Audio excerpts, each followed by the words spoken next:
قوم اعترفوا بذنوبهم خلطوا عملا صالحا وآخر سيئا عسى الله أن يتوب عليهم إن الله غفور رحيم. وقال النبي صلى الله عليه وسلم: يا أيها الذين آمنوا توبوا إلى الله فإني أتوب إلى الله في اليوم 100 مرة أو كما قال عليه الصلاة والسلام.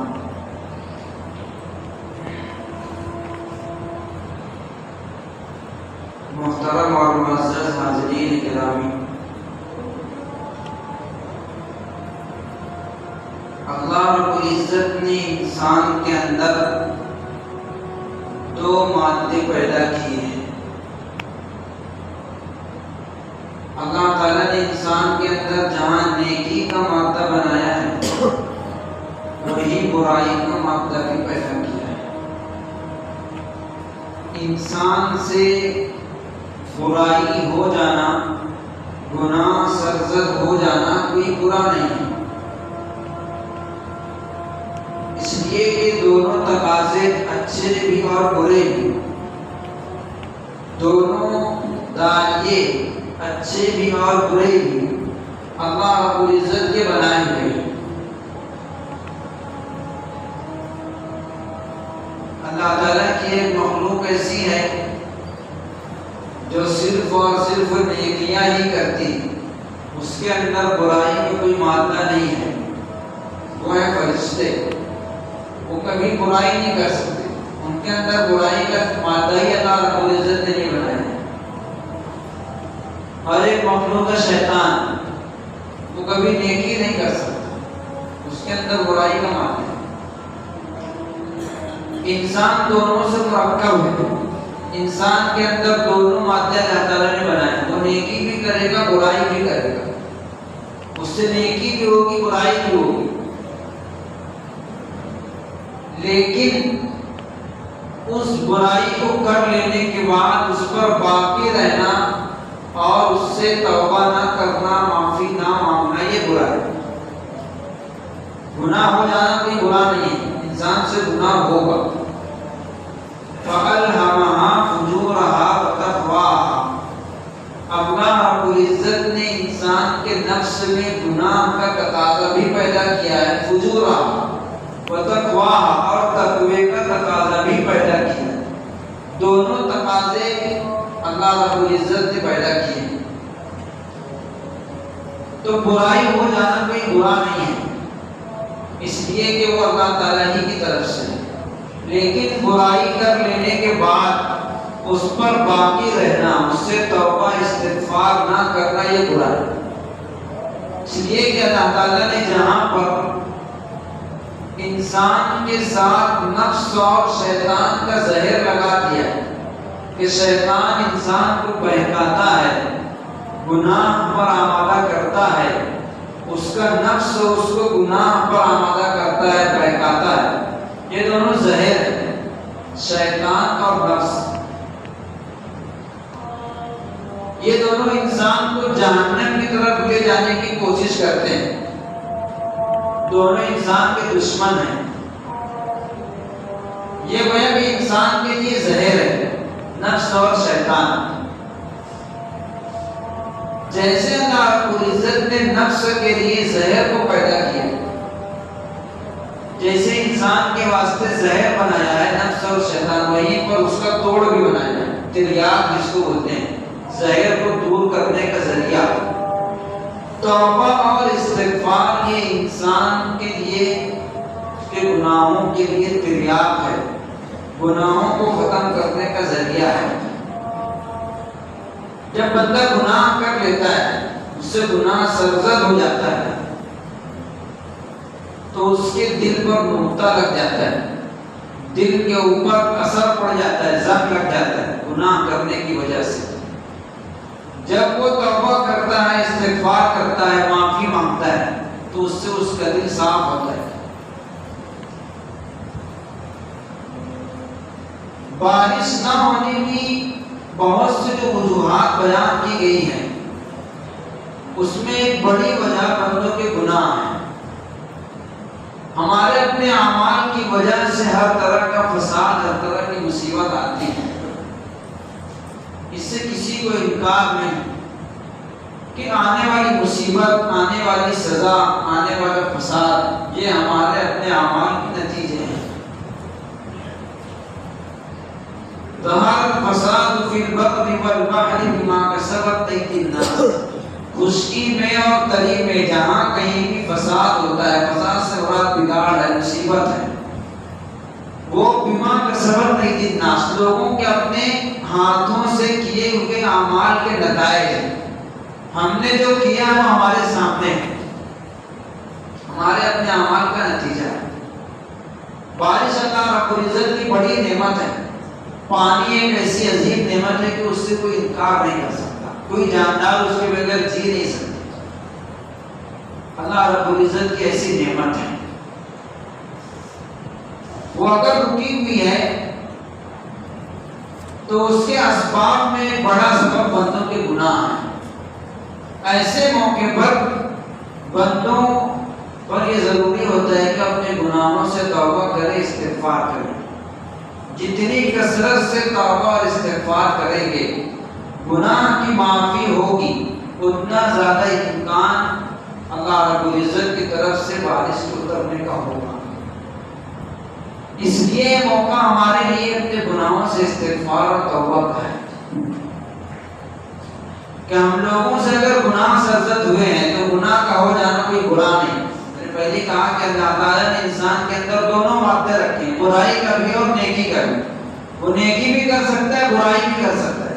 کوئی انسان ایسا نہیں کہ زندگی میں صرف وہ نیکی کرتا رہے، انبیاء کہہ رہا ہوں، وہ برائی کرے گا۔ فَأَلْهَمَهَا فُجُورَهَا وَتَقْوَاهَا، اللہ تعالیٰ نے انسان کے نفس میں نیکی کا مادہ بھی ڈال دیا ہے، برائی کا مادہ بھی ڈال دیا ہے۔ وہ برائی کرے گا، لیکن برائی کرنے کے بعد انسان وہ ہے جو توبہ کر لے، اپنے گناہ سے معافی مانگ لے۔ حضرت ابو ہریرہ رضی اللہ تعالیٰ روایت کرتے ہیں، قال رسول اللہ صلی اللہ علیہ وسلم انی اتوب الی اللہ واستغفرہ فی اليوم اکثر من 70 مرۃ۔ اللہ کے رسول صلی اللہ علیہ وسلم ارشاد فرما رہے ہیں کہ میں اللہ تعالیٰ کی بارگاہ میں دن بھر میں 70 مرتبہ سے زیادہ توبہ استغفار کرتا ہوں۔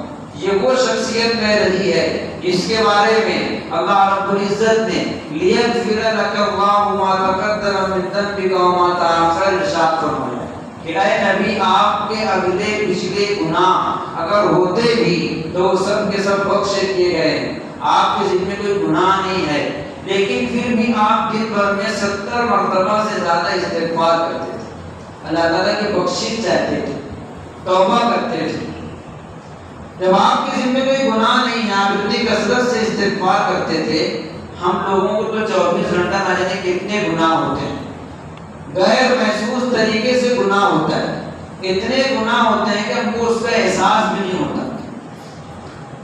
بہت زیادہ گناہ کرنے کی وجہ سے ہم لوگوں سے گناہ سرزد ہونے کے بعد گناہ کا احساس نہیں ہوتا ہے، اس لیے کہ جب انسان کسی چیز کا عادی بن جاتا ہے تو اس کے بارے میں وہ چیز بری نہیں محسوس ہوتی۔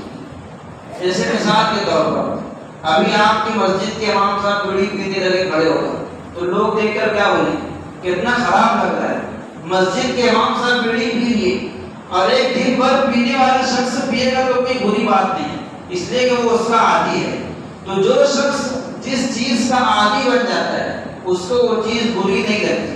ہم لوگ گناہ کے اتنے عادی بن گئے ہیں کہ گناہ ہم کو برا نہیں لگتا۔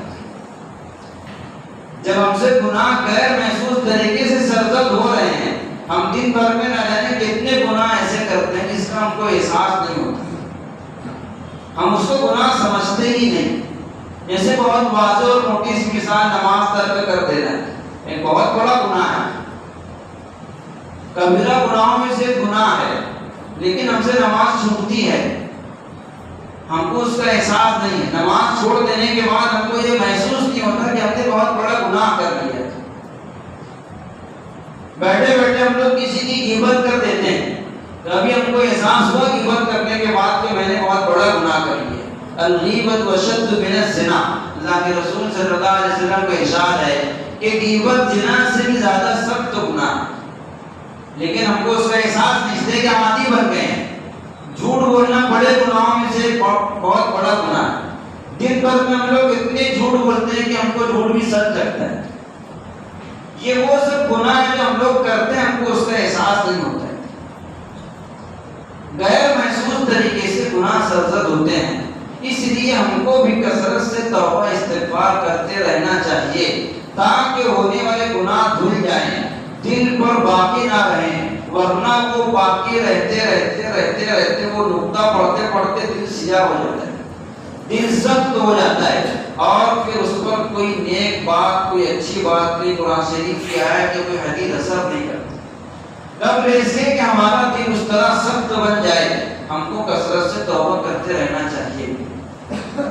پھر بہت سے لوگ توبہ کرتے بھی ہیں تو توبہ کی قبولیت نظر نہیں آتی، اس کی وجوہات ہیں۔ ابھی ہم لوگوں نے 3 دن مستقل نماز استسقاء ادا کی، بہت گریہ وزاری کے ساتھ دعا کی گئی، سب لوگوں نے دعا کی۔ کبھی کبھی ایسا ہوتا ہے کہ دعا کرنے کے بعد بظاہر دعا کے آسان نظر نہیں آتی، دعا قبول ہوتے نظر نہیں آتی، قبول ہوئی نہیں ہوئی تو اللہ رب العزت جانتے ہیں، لیکن ظاہر میں دعا کے قبول نہ ہونے کے بھی اسباب ہیں۔ توبہ قبول کیوں نہیں ہوتی؟ توبہ قبول ہونے کے لیے شرائط ہیں۔ جیسے نماز ہم لوگ پڑھتے ہیں، نماز کی شرطوں میں ایک شرط پاک ہونا ہے۔ اگر ہم پاک نہیں ہوئے تو نماز ہوگی نہیں ہوگی؟ نماز کے لیے پاکی شرط ہے، اگر پاکی نہیں ہوئی تو نماز نہیں ہوگی۔ نماز کے جتنے شرائط ہیں، نماز سے پہلے کی 7 شرائط ہیں، اس میں سے ایک بھی اگر نہیں رہی تو نماز نہیں ہوگی۔ ایسے توبہ کے لیے 3 شرطیں ہیں، اگر اس میں سے ایک شرط بھی نہیں پائی جائے گی تو توبہ نہیں ہوگی، اس کی توبہ قبول نہیں ہوگی۔ علامہ نووی رحمۃ اللہ علیہ نے ریاض الصالحین جو ان کی حدیث کی کتاب ہے، اس میں توبہ کے شروع میں توبہ کی 3 شرطیں بیان فرمائی ہیں، اور یہ کہا ہے کہ توبہ ان 3 شرطوں کے بغیر صحیح نہیں ہوتی۔ اس میں سے پہلی شرط بیان کی ہے، وہ یہ ہے کہ ان یقلع عن المعصیہ۔ توبہ کی پہلی شرط یہ ہے کہ توبہ کرنے سے پہلے اس معصیت کو ترک کر دیں، اس معصیت کو چھوڑ دیں، اس کے بعد توبہ کریں۔ اگر معصیت کے اندر مبتلا ہے اور توبہ کر رہا ہے تو توبہ قبول نہیں ہوتی۔ جیسے مثال کے طور پر ہم نماز چھوڑنے کے عادی ہیں، نماز چھوڑ رہے ہیں، مستقل چھوڑ رہے ہیں، توبہ بھی کر رہے ہیں، یہ کوئی توبہ نہیں ہوئی۔ اس کی مثال ایسی ہے جیسے آپ کے کنویں کے اندر جانور گر کر مر جائے۔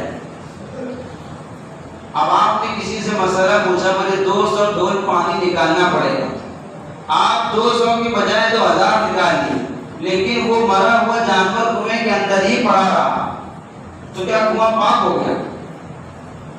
وہ جانور جس کی وجہ سے کنواں ناپاک ہوا تھا وہ تو پانی کے اندر ہی ہے، آپ کتنا بھی پانی نکال لیں وہ پاک نہیں ہوگا۔ پہلے ضروری ہے کہ آپ کو جانور باہر نکالیں جو مر گیا ہے، اس کے بعد پھر اس کے اندر سے پانی نکالیں، تب جا کر کے وہ کنواں پاک ہوگا۔ ایسے ہی جس معصیت کے اندر ہم لوگ مبتلا ہیں، پہلے اس معصیت کو ترک کریں، اس گناہ کو چھوڑیں، اس کے بعد توبہ کریں، تب جا کر کے وہ توبہ قبول ہوگی۔ سب سے پہلی شرط ہے کہ توبہ کرنے سے پہلے اس معصیت کو ترک کر دیں۔ دوسری شرط ہے الندم علی ما فعل، جو کیا ہے اس پر ندامت ہو، شرمندگی ہو، افسوس ہو کہ مجھ سے گناہ کیوں ہو گیا۔ دوسری شرط ہے، اور تیسری شرط ہے العزم علی ان لا یعود الیہا ابدا، اس بات کا عزم ہو، پختہ ارادہ ہو کہ دوبارہ وہ گناہ نہیں کرے گا، دوبارہ اس گناہ کے نہ کرنے کا پختہ عزم ہو، تب جا کر جب یہ 3 شرطیں ہوگی تب جا کر کے وہ گناہ معاف ہوگا، وہ توبہ قبول ہوگی۔ اگر ان 3 شرطوں میں سے کوئی ایک شرط بھی مفقود ہوگی، فوت ہوگی، تو توبہ قبول نہیں ہوگی۔ پھر یہ 3 شرطیں ان گناہوں سے متعلق ہے التي تتعلق بحق اللہ لا يتعلق له بحق الآدمی، یہ 3 شرطیں ان گناہوں سے متعلق ہے جن کا تعلق صرف اللہ تعالیٰ سے ہو، حقوق اللہ سے ہو، اور اگر گناہ کا تعلق حقوق العباد سے ہے فلہ شرط رابع، اس کے واسطے ایک 4تھی شرط بھی ہے۔ یہی 3 شرطیں ہیں، ایک چوتھی شرط بھی ہے، وہ یہ ہے کہ یبرأ عن صاحبہ، کہ اس صاحب حق سے پہلے معاملہ صاف کر لے، اس کے حق کو ادا کر دے، تب جا کر اس کی توبہ قبول ہوگی۔ اگر گناہ کا تعلق بندوں سے ہے، کسی کا ذاتی حق ہے، چاہے مالی حق ہو چاہے اور کسی طرح کا حق ہو، اگر حقوق و لباس سے متعلق گناہ ہے تو اس کی معافی توبہ سے نہیں ہوگی، ہم کتنا ہی توبہ کرتے رہیں، لیکن اگر کسی بندے کا ذاتی حق ہم پر باقی ہے تو اس کی وجہ سے وہ توبہ قبول نہیں ہوگی۔ یہ عام طور سے ہماری اور آپ کی غلط فہمی ہے کہ ہم لوگ یہ سمجھتے ہیں کہ کسی بھی طرح کا گناہ کر لیں، توبہ کر لینے سے یا کوئی نیکی کر لینے سے، نماز پڑھ لینے سے، یا پھر اور کوئی بڑی عبادت ہے، عمرہ کر لینے سے، حج کر لینے سے وہ گناہ معاف ہو جاتے ہیں۔ یہ چیز ہے کہ ان الحج والہجرۃ تہدمان ما قبلہما، حج اور ہجرت یہ اپنے سے پہلے کیے گئے تمام گناہوں کو منہدم کر دیتی ہے، لیکن اس کی تشریح میں محدثین فرماتے ہیں کہ حج اور ہجرت سے جن گناہوں کی معافی کا وعدہ ہے وہ وہی گناہ ہیں جن کا تعلق اللہ رب العزت کی ذات سے ہو، حقوق و لباس سے ہو۔ اگر کسی کا مالی اور جانی حق ہے یا اور کسی طرح کا حق وابستہ ہے، اس کی معافی نہ دعا سے ہوگی، نہ توبہ سے ہوگی، نہ کسی بڑی سے بڑی عبادت سے ہوگی۔ اگر کسی کا ہمارا ذاتی مالی حق باقی ہے، ہم نے اپنے بھائی بہنوں کا حق میراث ادا نہیں کیا ہے، کسی کا قرض لے کر بھی اس کی ادائیگی نہیں کی ہے، یا کسی کی ہم نے غیبت کی ہے، غیبت کا تعلق بھی حقوق و لباس سے ہے، ہم نے کسی کا عیب کسی کے سامنے بیان کر دیا ہے، اس کا تعلق حقوق و لباس سے ہے، یہ گناہ توبہ کرنے سے معاف نہیں ہوتے۔ ہم لوگ یہ سوچتے ہیں کہ توبہ کر رہے لیکن قبول کیوں نہیں ہو رہی ہے؟ اللہ رب العزت یہاں پر اس کے آثار ہم کو نظر کیوں نہیں دکھائی دے رہے ہیں، کیوں ہمارے نظر کے سامنے نہیں آ رہے ہیں؟ وجہ یہ ہے کہ اس کی شرائط کے مطابق توبہ نہیں کی جا رہی۔ جب تک توبہ کی شرطیں ادا پوری نہیں ہوگی، اس کی شرائط کے ساتھ توبہ نہیں کی جائے گی، تب تک کہ اس کی قبولیت کا کوئی وعدہ نہیں۔ خاص طور سے حقوق و لباس کے متعلق ہماری بہت کوتاہیاں ہیں۔ ہم لوگ حقوق اللہ کے اندر تو ایک حد تک پرواہ کرتے ہیں، ادائیگی کرتے ہیں، نمازوں کا اہتمام ایک حد تک کرتے ہیں، لیکن آپ دیکھیں تو بہت سے ایسے لوگ جو صوم و صلات کے بظاہر بہت پابند ہیں، بظاہر دیندار نظر آتے ہیں، لیکن ان کے معاملات صحیح نہیں ہیں، حقوق و لباس کے معاملات صحیح نہیں ہیں، کسی کا مالی حق باقی ہے، کسی کا مال ناحق لے لیا ہے، کسی پر ظلم کر دیا ہے، کسی کا حق ادا نہیں کیا، اس طرح کے بہت سارے مسائل اس کے ساتھ لگے ہوئے ہیں۔ آپ کتنی ہی بڑی سے بڑی نیکیاں کر لیں، وہ گناہ اس سے معاف نہیں ہوتا۔ یہاں تک کہ بعض لوگوں نے، بعض محدثین نے تو یہ بھی لکھا ہے الاسلام یہدم ما کان قبلہ کے تحت، کہ اسلام اپنے سے پہلے کے تمام گناہوں کو معاف کر دیتا ہے۔ ایک شخص کافر اور مشرک تھا، 60-70 سال کی زندگی میں کفر کیا، لیکن بعد میں مسلمان ہو گیا، اس کے پہلے کے تمام گناہ معاف ہو جائیں گے۔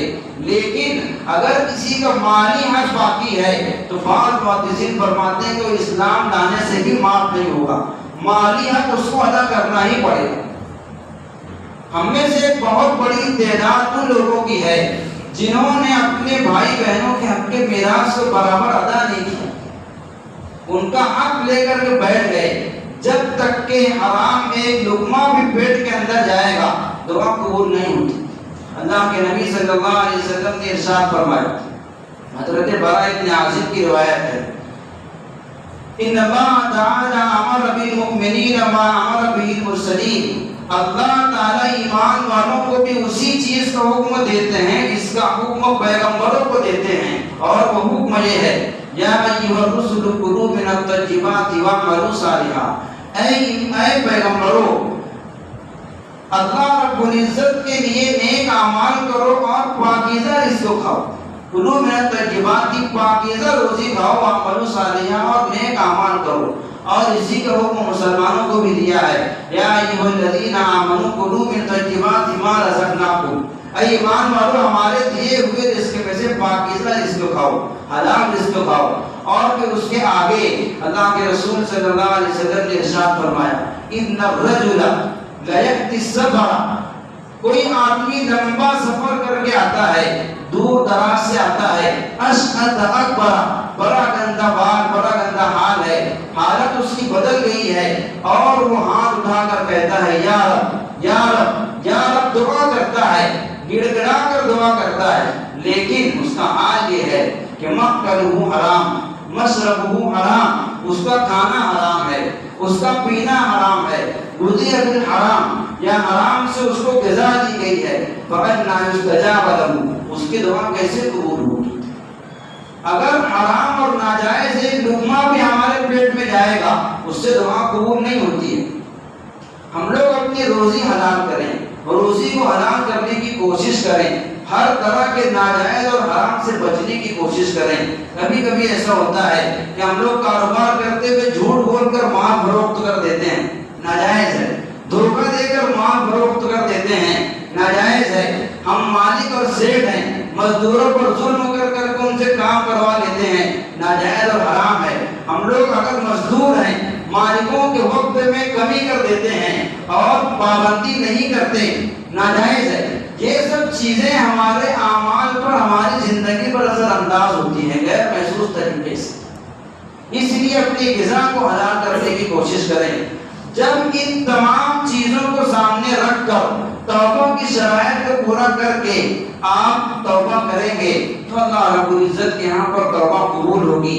اللہ رب العزت نے ہی ہمارے اندر برائی کا مادہ پیدا کیا ہے۔ برائی کا ہو جانا کوئی برا نہیں ہے، لیکن برائی کر کے اس پر باقی رہنا اور اس سے معافی نہ مانگنا یہ برا ہے۔ اللہ رب العزت ہر وقت بندے کی توبہ قبول کرنے کے واسطے منتظر ہیں۔ حضرت ابو موسیٰ اشعری رضی اللہ تعالیٰ کی روایت ہے، فرماتے ہیں کہ اللہ کے رسول صلی اللہ علیہ وسلم نے ارشاد فرمایا ان اللہ یبسط یدہ باللیل، اللہ رب العزت رات میں اپنا ہاتھ پھیلاتے ہیں، اپنی رحمت کھولتے ہیں تاکہ دن کا گنہگار توبہ کر لے۔ وَإِنَّ اللَّهَ يَبْسُطُ يَدَهُ بِالنَّهَارِ، دن میں اپنا ہاتھ پھیلاتے ہیں تاکہ رات میں کسی نے گناہ کیا ہو تو دن میں توبہ کر لے۔ کب تک؟ حَتَّى تَطْلُعَ الشَّمْسُ مِن مَغْرِبِهَا، یہاں تک کہ سورج مغرب سے طلوع ہو جائے۔ سورج طلوع ہوتا ہے مشرق سے، آخری دن مغرب سے طلوع ہوگا، اس کے بعد توبہ کا دروازہ بند ہوگا۔ دوسری حدیث میں ہے ان اللہ یقبل توبۃ العبد ما لم یغرر، اللہ رب العزت بندے کی توبہ اس وقت تک قبول کرتے ہیں جب تک کہ گرگرے کی حالت نہ ہو، سکرات کا وقت نہ ہو، موت سے پہلے کا وقت نہ ہو، وہاں تک توبہ قبول کرتے ہیں۔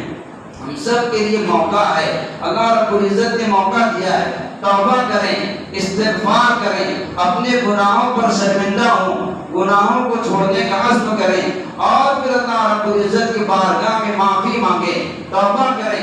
اللہ رب العزت توبہ قبول کرنے کے واسطے تیار ہیں، معافی قبول کرنے کے واسطے تیار ہیں۔ ہر چیز کا حل استغفار ہے، اپنے گناہوں سے معافی ہے۔ ایک بزرگ کے پاس ایک شخص آئے، کہا کہ دعا کیجئے بارش نہیں ہے، بارش ہو جائے، کہا کہ کثرت سے استغفار کرو، استغفار کی کثرت کرو۔ دوسرے شخص کچھ دیر کے بعد آئے، انہوں نے کہا کہ دعا کر دیجئے، مال میں برکت نہیں ہے، اللہ رب العزت مال عطا کریں۔ بزرگ نے کہا کثرت سے استغفار کرو، استغفار کی کثرت کرو، گناہوں سے معافی چاہو۔ تیسرے شخص آئے، کہا کہ اولاد نہیں ہوتی، اولاد کے واسطے دعا کر دیجئے۔ بزرگوں نے کہا کہ استغفار کرو، سب سے کہا استغفار کرو۔ بیٹھے ہوئے ایک صاحب نے ان سے پوچھا کہ ہر شخص نے آ کر کے الگ الگ بیماری بیان کی ہے، الگ الگ تقاضا بیان کیا ہے، آپ نے سب سے کہا کہ استغفار کرو۔ بزرگ کہتے ہیں یہ میرا بتایا اور اس کا نہیں ہے، اللہ رب العزت نے قرآن شریف کے اندر بتایا ہے۔ حضرت نوح علیہ السلام نے اپنی قوم سے کہا تھا استغفروا ربکم، استغفروا ربکم، اپنے رب کے سامنے استغفار کرو، توبہ کرو، گناہوں کی معافی چاہو۔ اس کے انعام میں جو چیزیں بیان کی ہے وہ آگے ہے، یرسل السماء علیکم مدرارا، وہ تم پر آسمان سے موسلادھار بارش بھیجے گا تمہارے استغفار کے نتیجے میں، وَيُمْدِدْكُمْ بِأَمْوَالٍ، تمہاری امداد کرے گا مال کے ذریعے، وَبَنِينَ، تم کو اولاد بھی دے گا۔ یہ تمام نعمتیں اللہ رب العزت نے استغفار کے بعد بیان کی ہے، استغفار کرو یہ فوائد حاصل ہوں گے۔ اس لیے اگر ہم پر سے بھی بارش روک لی گئی ہے تو اس کا حل یہ ہے اپنے گناہوں سے معافی چاہیں، معافی اس طرح چاہیں جس طرح اللہ رب العزت قبول کرنا چاہتے ہیں، اللہ تعالیٰ قبول فرمائیں گے۔ وآخر دعوانا الحمدللہ رب العالمین۔